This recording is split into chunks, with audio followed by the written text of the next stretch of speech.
We are now going to talk about the German elections, okay? And I have a German streamer who is also going to be talking to us about, who's going to give us some direct info. Hello. Hello, can you hear me? Yeah, I can hear you. Can you hear me? Yes, this is the German. You wanted the German. Now there's a German one here. What would you like for me to call you, by the way? Or how would you introduce yourself to my audience? Just call me Carl. It's okay. fine. All right, Carl. Do you want a German accent or not? I can give you the full German experience if you want to. I mean, I like that you're making it seem, you're implying that you don't have a German accent right now. I do, but I can make it much stronger. Okay. No, this is good. This is a good level of German, I think.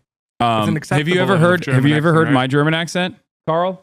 No, yeah, I did. I like your Turkish one better, but the German one is not bad. When I say like, oh mein Gott, ich kann nicht glauben.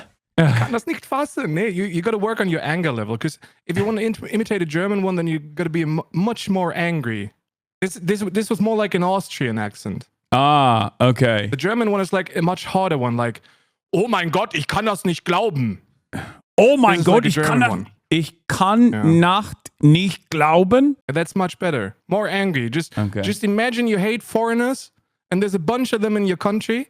And then that's the anger level you want to have. I mean, that's not very hard to imagine how people behave in that situation. Considering that I have been a long time warner, I guess, not an advocate, but I've been warning about the fascist movement and mobilization happening in Europe, in European countries, Germany included, for quite a while. And I think that there is a lot that is happening in the United States of America that ends up happening in Germany as well. Now, of course, I want to talk to you about that today, considering that there was obviously a German election that took place, and Germany's conservatives celebrated the election as the far right was carved out of the governing coalition, even though they had major victories. And I want to talk about that. I want to talk about Die Linke, but if you don't mind, let's get started on the parties in general. Like, what are some of the German parties? How does that look? And also, maybe we can do like a briefer on every individual party and the election results as well. Yeah, so it's a bit more complicated in Germany than it is in America. In America, you got 2 neoliberal parties. Yeah, and in Germany we got like 20 of them. So we got a lot more neoliberal parties to choose from. And there's just like one non-neoliberal party, which is like just kind of neoliberal, which is Die Linke. So it's a classical left-wing party with some Marxist ideologies in there. And pretty much all the rest of them, like despite their color, despite their name, like even the Social Democratic Party is like neoliberal right-wing, if you ask me. So we got a lot to choose from and not much to pick for. Yeah. So to start at the top, which is like the party that won the election, which is like a Christian Democratic Party. Or it's a center-right party, right? It's a center-right party. No. Like they call themselves a center-right party, but Friedrich Merz, which will be the next chancellor of Germany, he's pretty much a light version of Donald Trump. So he worked for BlackRock for 10 years. He's a multi-millionaire. He tried to take over the party a couple of times in the past, but failed. Then Angela Merkel, after 16 years of being the chancellor, left the party or stepped back from the party, and Friedrich Merz took over. So he's pretty much a light fascist who doesn't show himself as much as he could, but he's far from being middle right or center right. Yeah, he's just right wing. So the question I have for you, or I guess like the reason why I say that is because like initially the integration programs that were put forth and like the refugee acceptance that happened was directly, I mean, that was like Merkel and the Christian Democrats were blamed for that. And then they started assuming even a more right-wing position, which, by the way, yes, I understand, like, taking advantage of refugees to build your infrastructure, I feel like, is also a historically right-wing position in general, but now it's attributed to the left, even though there's understandable reason for why your country would open your borders into for destabilized people that have lost their homes. Yeah. So the 5-point plan is basically it's everything they aimed for the last couple of years, and now they want to make prisons at the German border. That's pretty much what they're trying to do.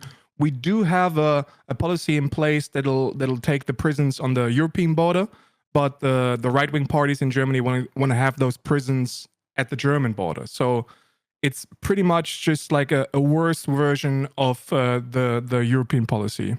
Yeah.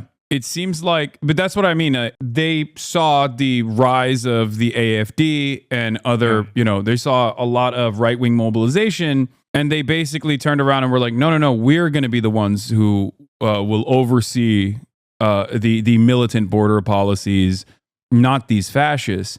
And I feel like a similar thing also happened with Macron in France as well. Yeah. Where with the rise of the nationalist movement in France, Macron oversaw many of the same like anti-migrant policies and adopted them almost entirely and pushed for it aggressively.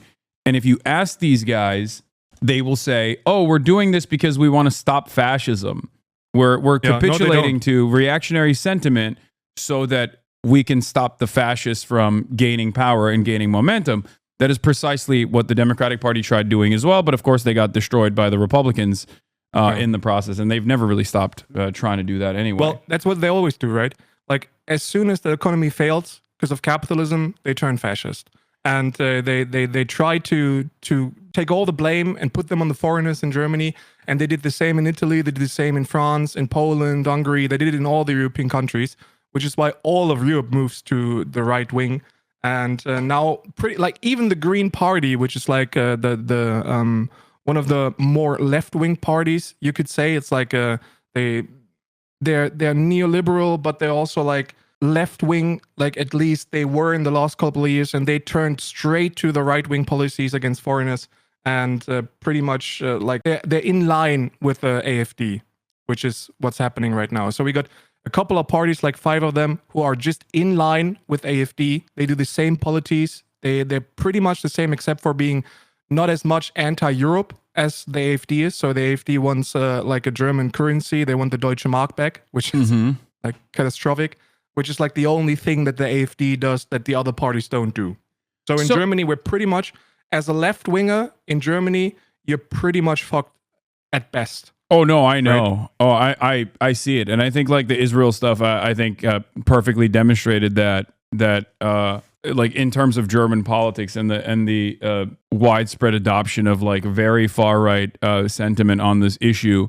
But the thing that is always shocking to me is when the German government, for example, will undermine the ICC. When anyone in the, when any German politician says like, oh, fuck the European Union, like, the European Union is geared by Germany. If Germany falls, then the EU is gone. There's no more EU. Sorry, go ahead. European politics is German politics. That's what they say in Germany. Like it's not in Brussels. It's in Paris and France. That's pretty much it. And as you said with all of the Palestinian and Israel stuff, like if I'd be in Germany. Like I live in Ireland, but if I'd be in Germany, I'd be in jail. Like pretty much, that's just straight up it. Like we like the left movement in Germany is just as pro-Israel as like the American right-wing movement. Like as a pro-Palestinian left-winger, you're pretty much just fucked all over the place. I mean, I got a tattoo on my arm that says Palestinia. If I'd had that in Germany, like I'd be in jail. That's pretty insane. Much.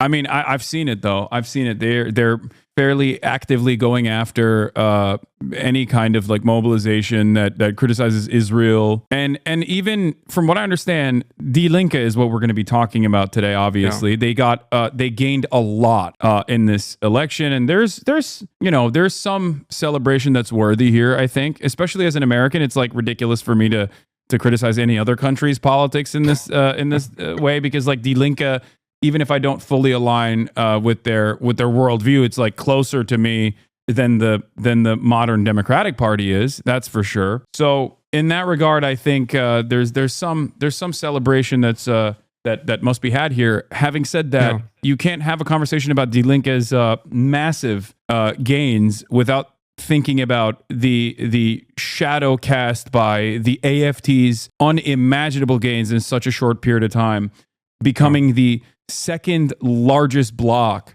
Now, of course, they're going to be, and you can describe this a little bit better for my audience, I hope. They're not going to be a part of the governing coalition. The AFD is not going to be a part of the governing coalition. So even though they are effectively the second largest party, they're still completely shut out from the government. So that's that's praiseworthy, I guess, or that's the reason why the right wing is celebrating in Germany. No, yes and no, because they're being used as a tool by the Christian Democratic Union. So basically, you have to understand that for whatever reason, although we're turning back to being Nazis, like we have a problem with being called a Nazi. So the policies are the same and the thinking is the same. We're as much racist as we were in the 40s, but we have a big problem with being called racist and Nazis. And so we try to do right-wing policies and politics, but without being called Nazis. So the Christian Democratic Union is using the AfD as a tool. Pretty much they're saying we have to work with the SPD, and if you're not doing as we please, then we're going to work together with AfD. That's what they're doing. They try. Usually we have 4 years of a government working together, and the Christian Democratic Union already says we're doing this for 1 year. So we're just restricting the time for 1 year, and we see how it goes. And if you're not doing what we want to, we work with the Nazis. This is what's happening. So they got big power. They got a huge momentum. And as a left winger in Germany, pretty much our job is to use the people that are beginning to think as a left winger, which are not many, but at least a couple of them. So let's talk about the previous coalition. There was a three-party coalition that existed, and it was always from what I understand, it always was seemingly struggling. And now CDU in this instance is able to gain more momentum. Can you talk about the previous coalition and the FDP? They weren't struggling. Like, that's what they're saying, and people are excusing for them being struggling. But the government didn't struggle, and also the coalition didn't struggle, but the world was struggling. So we had Corona, and we had the Ukraine war, and this was pretty much a major factor for our economy. And that's the reason why the government didn't do as well as they could have done without all those crises. And they did more, I think they did 70% of what they promised to do, which is more than any other government in the history of Germany did. So they pretty much did a great job, although they didn't do what I wanted them to do, but that's a whole nother level. But they did as they promised, and they did a lot better than any other German government in the past. But the right-wing movement, so Christian Democratic Union and AfD, they took all the economic crisis and said, well, that's because of the government. And people took the pill. So what are you going to do? Yeah. I mean, for Western liberal capitalist countries, this was obviously the incumbent disadvantage election globally. And that's the reason why, it was partially the reason why even the Tories lost in the UK. So whoever was in charge that oversaw the cost of living crisis was basically left with all of the blame. And I think that the right wing obviously took advantage of that. Having said that, I think that their solutions ultimately are not going to solve any of the problems that exist and only make things worse overall. Yeah. Well, and there's another factor that you have to take into consideration, because the FDP was basically just openly sabotaging the government the last 3 years.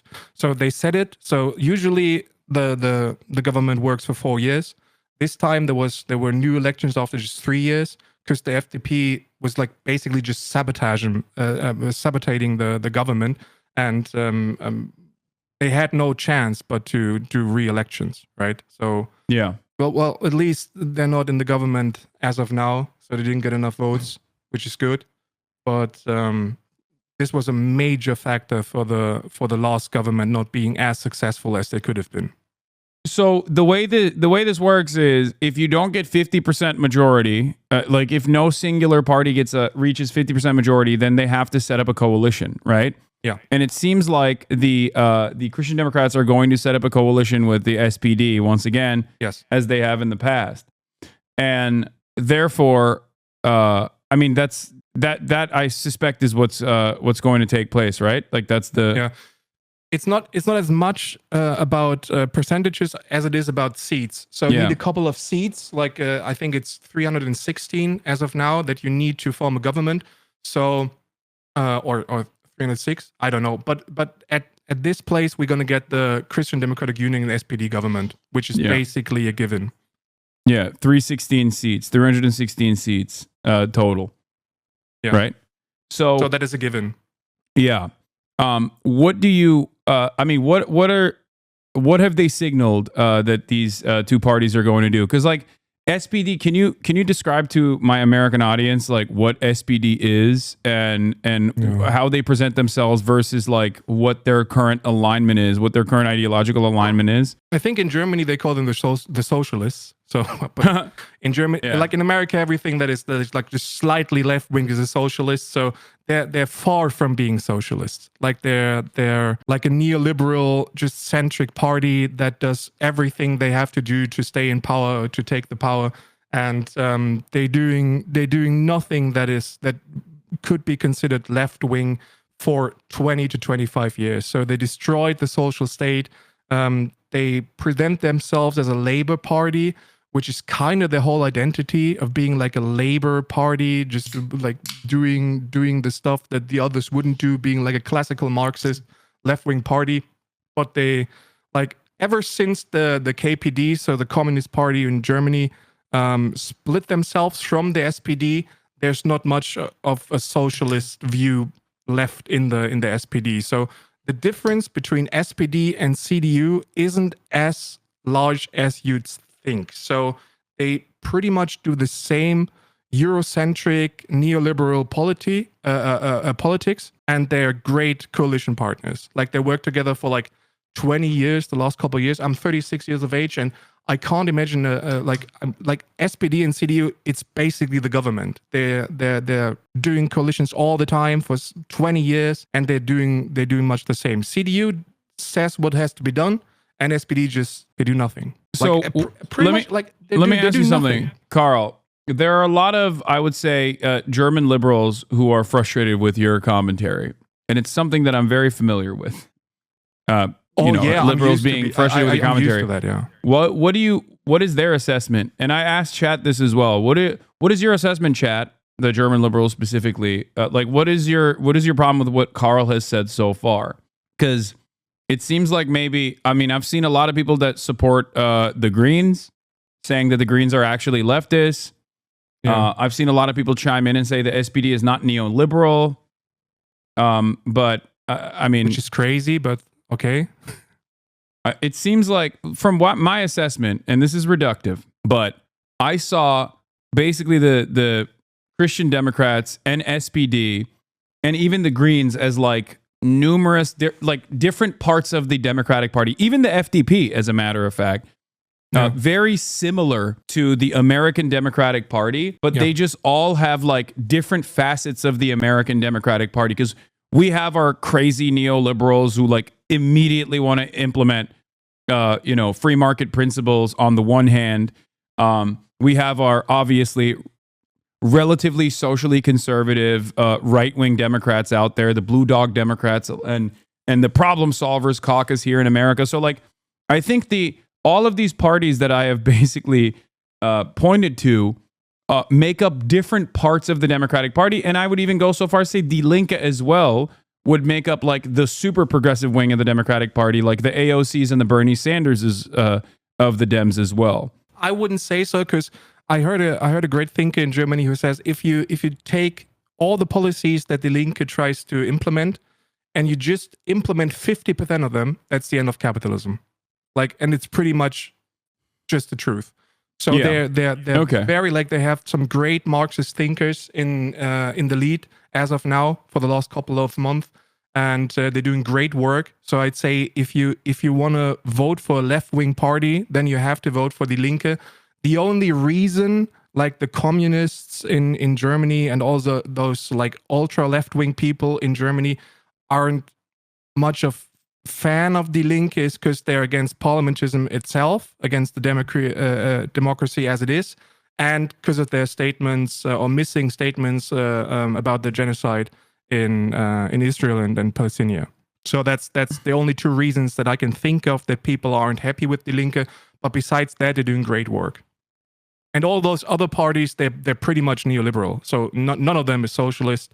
None of them, like, some are like more progressive than the others when it comes to society. So SPD and Grüne and FDP, they're all for like homosexual rights and trans rights and stuff like that, but not as much as Die Linke. So even when it comes to the society, the Die Linke is much more progressive than all those other parties. And when it comes to like economics, like all of them are pretty much doing the same work. Like all of them are neoliberal. Okay, so Die Linke, from what I understand, has both, some pro-Palestinian sentiment that they've expressed, but also not enough, and a lot of people that a lot of people are complaining in the chat that they've like actively worked against some of the pro-Palestinians in their ranks as well. They did. They threw out a couple of activists out of the party. Because I don't understand Germans when it comes to Palestine anyway, so like it's hard for me to talk about it. Like a friend of mine, Abdul Shahin, who's like a Palestinian, he said the time when I listen to white people about Palestine is over. Like I don't listen to them anymore. Like don't talk to me about the topic. You have no idea whatsoever, and you'll never have. So just shut the fuck up and let's keep going, right?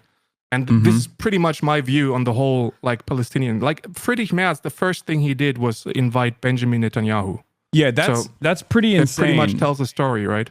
So that tells a really scary story, because the ICC, much like many European institutions, is almost entirely protected by Germany.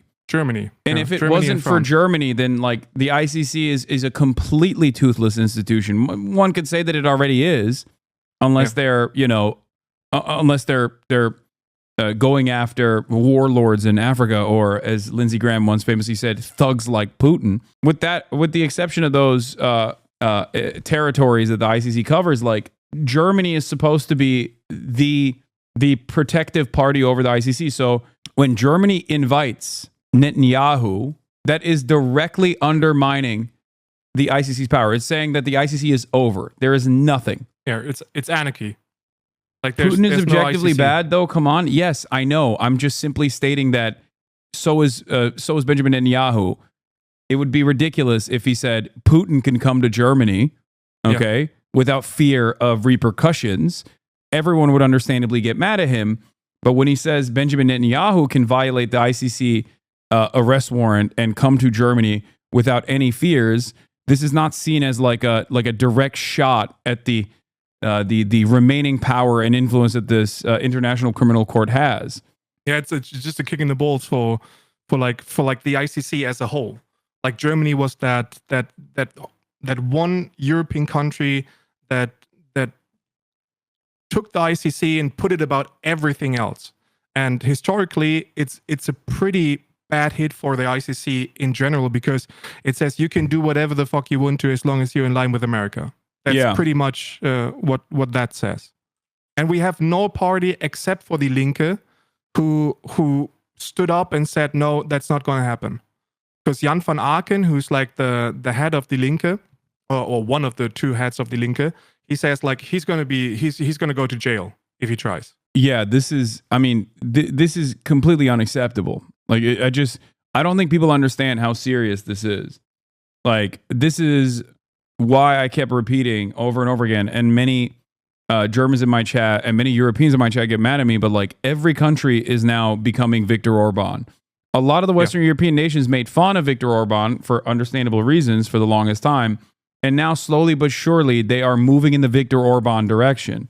Maybe they're not linking up with Vladimir Putin directly, but these kinds of actions are also beneficial for Putin as well. When you undermine the ICC's authority, you're basically saying, yeah, there is no international justice. There is no international court. There is no international law, because Germany is the protectorate of the ICC. The entire, like, post-World War II, whether you want to say it's like an aesthetic development or not, the entire rebuilding of the nation revolves around, like, holding on to these values, right? Well, Germany is Europe. That's just pretty much what as it is. Like, if you talk about the European Union or Europe as a whole, you talk about Germany and France. That's pretty much it. So if you underline the ICC and you do not arrest Benjamin Netanyahu, all your words from the past have no meaning whatsoever. Because, like, Viktor Orban, he invited Putin, and we did it. Well, like, we exploded. Like, German media exploded. We're like, you can't do that. That's like an ICC warrant, and you can't talk to him. You can't invite him to your country. Now we're pretty much doing basically the same with Netanyahu, and no one says anything, which is crazy to me. But go deal with it. That's Germany. So, let's talk about Die Linke's victory, specifically reaching 9% almost with 4.3 million votes. They got 64 seats. They were the most popular party under 18. They were the most popular party between 18 and 24, with the second most popular party, if I'm not mistaken, being AfD still, but I might be wrong about that. No, it's true.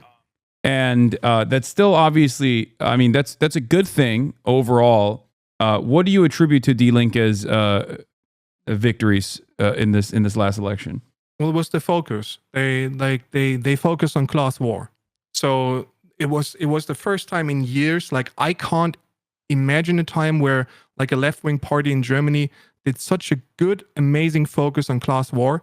They were talking about workers' right. They were talking about rents. They were talking about like food and beverage prices. It was basically just all economics. It was like you struggle and we have problems, and those problems are the money.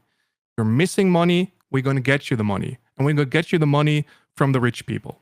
That was basically everything they did, and they're like a strict anti-fascist polity, and that's the reason why they got almost 9%, which is great. Yeah, I am a firm and committed believer that austerity is what has made Europe more reactionary. Austerity implemented by neoliberal parties, the undermining of social safety nets, and also the privatization of the already undermined social safety nets that make these services that were previously controlled by the government worse and worse overall. And in that anger and resentment, you create an environment that is perfectly captured by right-wing reactionary movements, blaming migrants, blaming gay people, engaging in culture wars and the like. So seeing a party actively combat that and then try to bring the conversation back to how the government can help you, especially when you have like some semblance of social safety nets and a defense of said things, is ultimately a good thing. But it's clear that compared to America, we have a great social security system. Like compared to America, like Germany is great.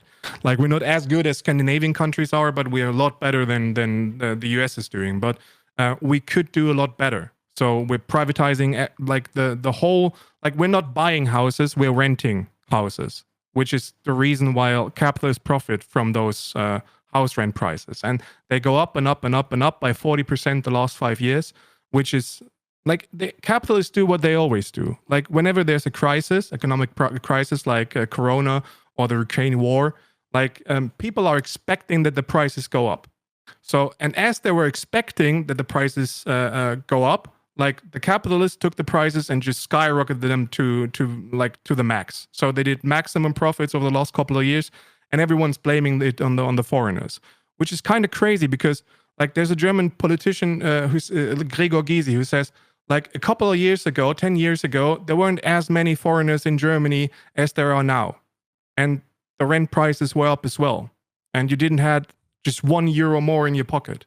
So how can the foreigners be responsible for the lack of money in your pocket? Which is a question that no one can answer. But like, this is something that I talk about all the time. It's like, undocumented migrants are not your landlords. Your landlords are the ones who are raising the rents, and your politicians are the ones who are in the pockets of landlords who refuse to increase the housing supply.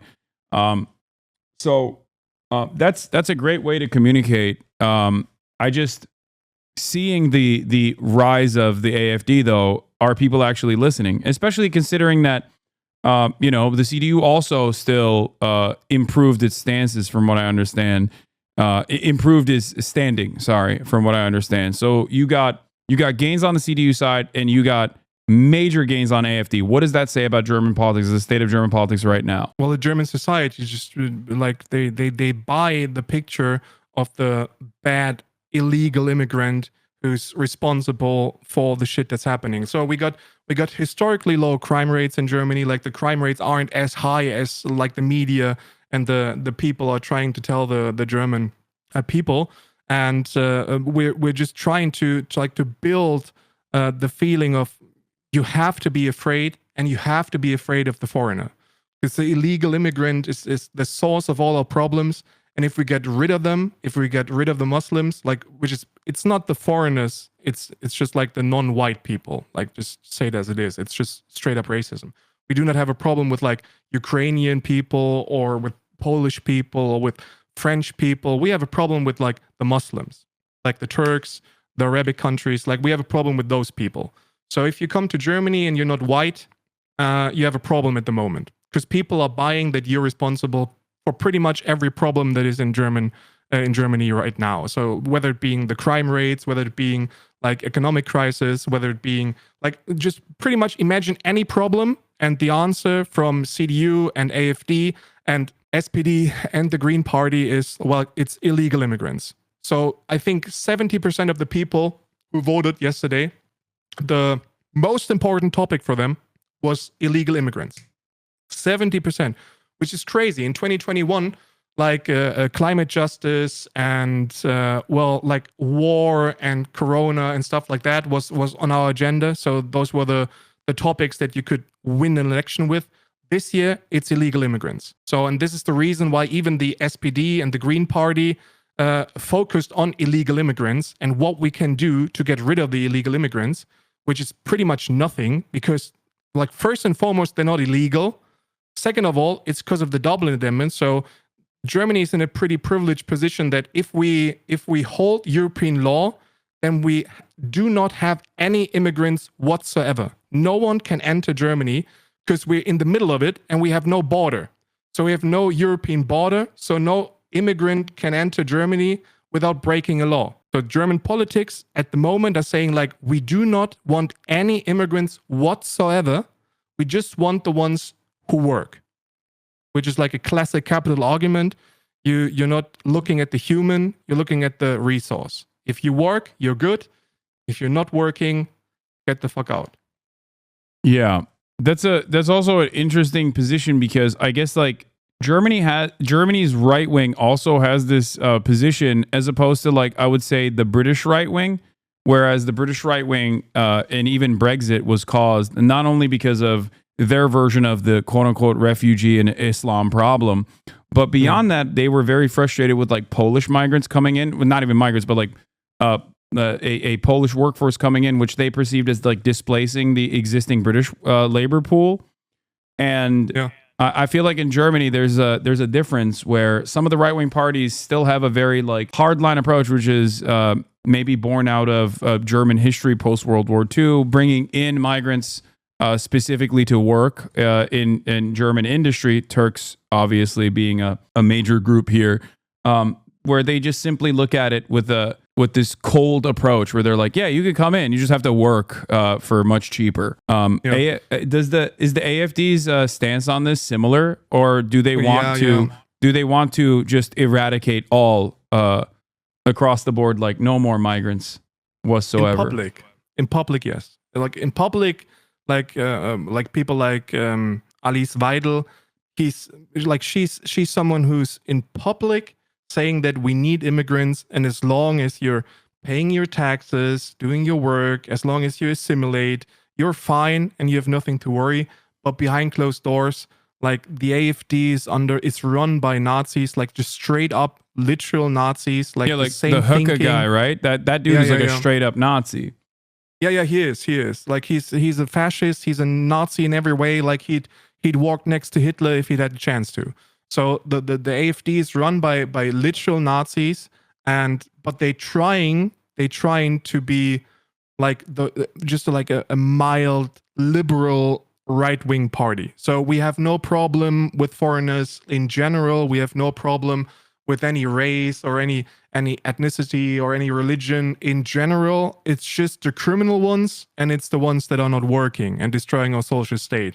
So in the 90s, we had some right-wing party, NPD, which is similar to NSDAP. It was a national party, Germany. And they realized that the German society is not ready for getting rid of all the foreigners. So they had to tell a story. And their story was that we have no problem with foreigners or immigrants, but we do have a problem with the criminal ones and the ones that are not working. And pretty much ever since, every right-wing party in Germany is doing the same story. Like, we're super liberal, like we're super friendly, like the world is our friend, but we have criminal ones and we have the non-working ones, and we have to get rid of them. So this is also the public state of the AfD. But behind closed doors, make no mistakes, the party is run by Nazis. Yeah. So what do you suspect is going to happen for the future of German politics? I can tell you what I suspect is happening, which is that whichever governing coalition exists, it's going to be very right wing. It's going to basically try to take up as many of the I guess, quote unquote, populist stances, like the right wing nationalist stances that AfD has, and try to get ahead of the nationalists. Try to get ahead of the nationalists, like securing a governing coalition next time around.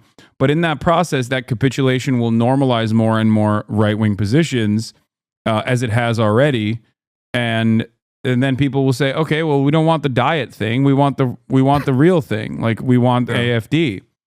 Yeah. That's what my assessment is on this. And that's precisely what's happening in the UK with the reform movement, as well as people are immediately frustrated with the current Labour administration and after years and years of Tory austerity, the Labour administration has not really dramatically changed the direction of the British economy. So the reform movement is growing in the UK, and I think that the AfD will grow in Germany if left unchecked, if they don't actually change their policies, and I don't think they will. Yeah. What do you say to that? Die Linke has an answer for that, which is called anti-fascist economies. So we need a strong social state. We need to solve the problems that the people are having. Like lower the rents, lower the prices, lower everything that is like that the people are struggling with. And as long as the people are happy, fascists can't grow, which is pretty much a theory that goes around for a couple of years, and we're trying to do that. It's pretty hard because we're not doing any of this. So we're going to get rid of some foreigners, like the illegal immigrants will go, like a couple of thousand of them will be deported. I don't know where, but they're going to get deported. And wait, I thought they don't call it deportation; they call it remigration. I thought. Yeah, remigration is like it's deportation. Yeah, no, I know. I'm joking, but right. That is what because like I feel like deportation in and of itself has a different meaning in the minds of Germans, at least for German history. So they actively, even the AfD will try to actively liberalize their reactionary sentiment here and say no, we don't want deportations, we want remigration. Yeah, remigration it was a huge scandal because remigration is just like deportation, a word that Germans don't use. We call it, well, let's get them back home. So we're euphemizing everything that has to do with deportation, but it's deportation. Like, we're gonna get them to prisons if we don't know where to put them. So it's deportation. Like, we're gonna deport a couple of thousands of them, and no problem's gonna get solved. So the people are still angry. And then the AfD is gonna rise even more, in my opinion, because like the AfD is a party that can go even further than what the CDU and the SPD is doing right now. So right now we're talking about illegal immigrants. So, but where are you going to do if the illegal immigrants aren't in your country anymore? You go to the immigrants, right? Yeah. You take the illegal and you get rid of the word illegal, and you just take the immigrants, like the non-white people in Germany. So the AfD is gonna radicalize even more. or just take more of their already radicalized ideology to the public, and let's hope that the German population doesn't swallow that pill. Like, I'm hopeful, I'm motivated, because Die Linke is a really strong party, and I think that as of right now we have a huge left-wing movement in the German youth, so we can mobilize the people for class war and be a good solidarity force, and like just put some millions Germans on the streets. Like, Germans usually aren't protesting as much as they are in France or in America, but we got to get used to that, I guess.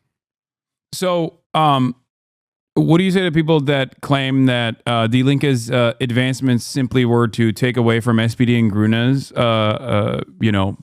They just basically took some of the SPD and Green Party voters, and that it's ultimately marginal. And then the other question that I have for you also is why the AfD is so popular in Eastern Germany, because a lot of Americans don't understand the difference and think that it is because, that's where all the migrants are, that's where all the migrant crime is or whatever. But I think that they don't understand what the full picture is. No. So first question, yes, that's true. Like 600,000 voters just directly voted Die Linke instead of Grüne. So obviously they take voters from SPD and the Green Party.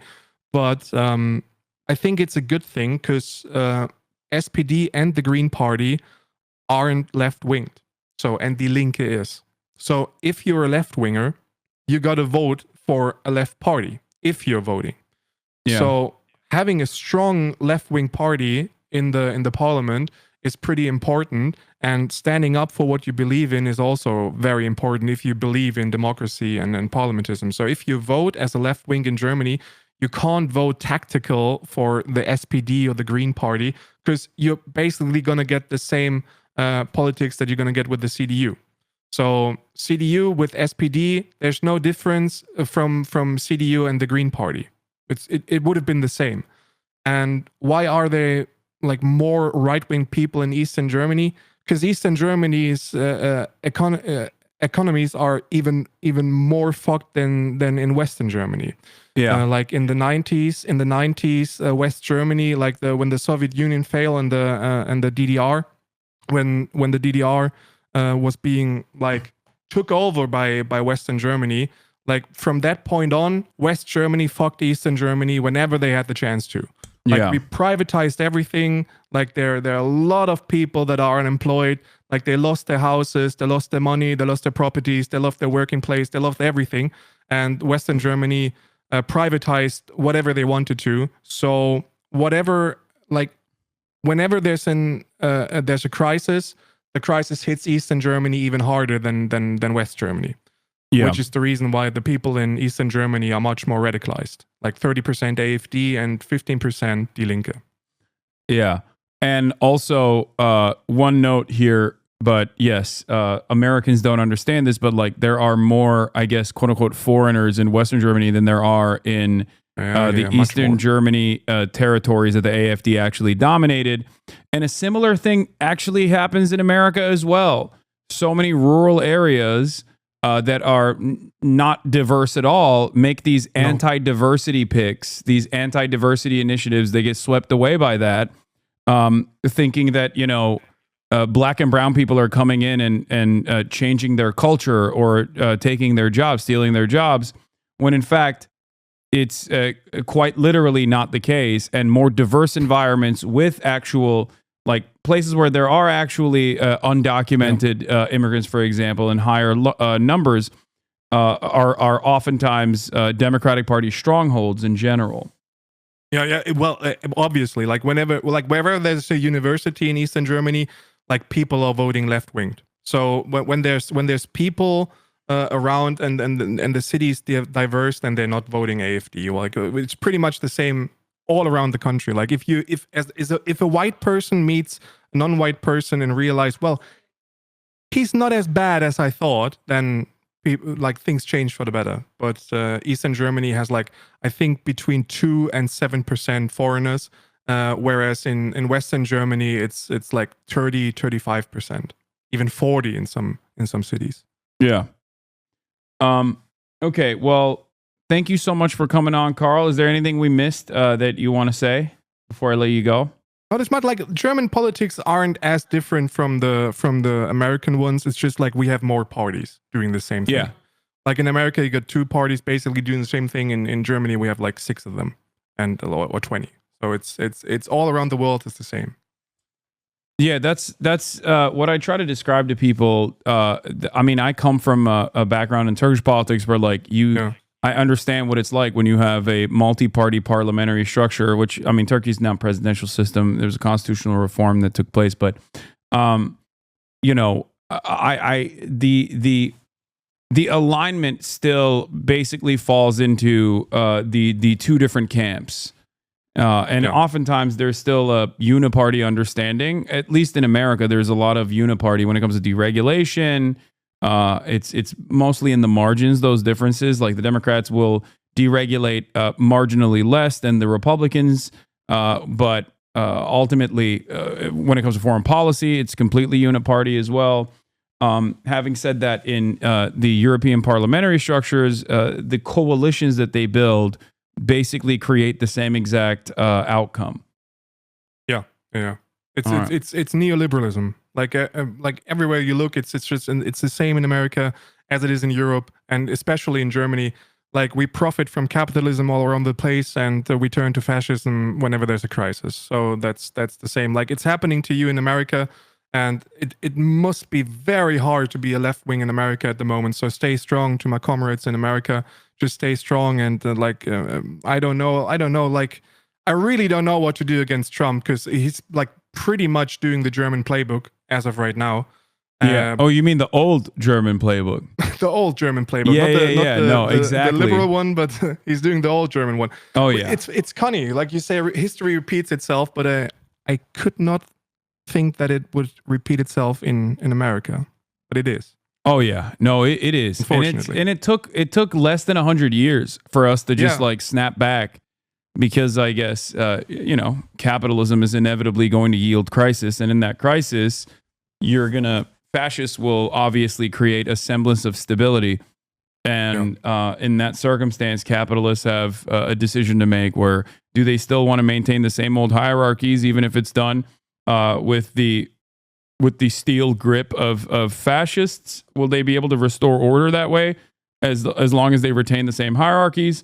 Yeah. Or will they join the right side of history and maybe actively fight against it? But I do think that one thing is clear, and that is that neoliberalism is on its last leg in general, born out of all of its victories in the post-Cold War era, in my opinion. Yeah. Yeah. Well, if we're not solving the problem, then the climate is going to solve the problem, right? Which is pretty much it's going to wipe us all out. Left. Yeah, or nuclear war. Who knows? Who knows? It's going to be good times in the future. Good times in the future. Well, last words: stay strong to my comrades in America. Just never give up. Never take a step back from fascism. Like as a German, I know what you're going through at the moment. Although not in person, but my ancestors did.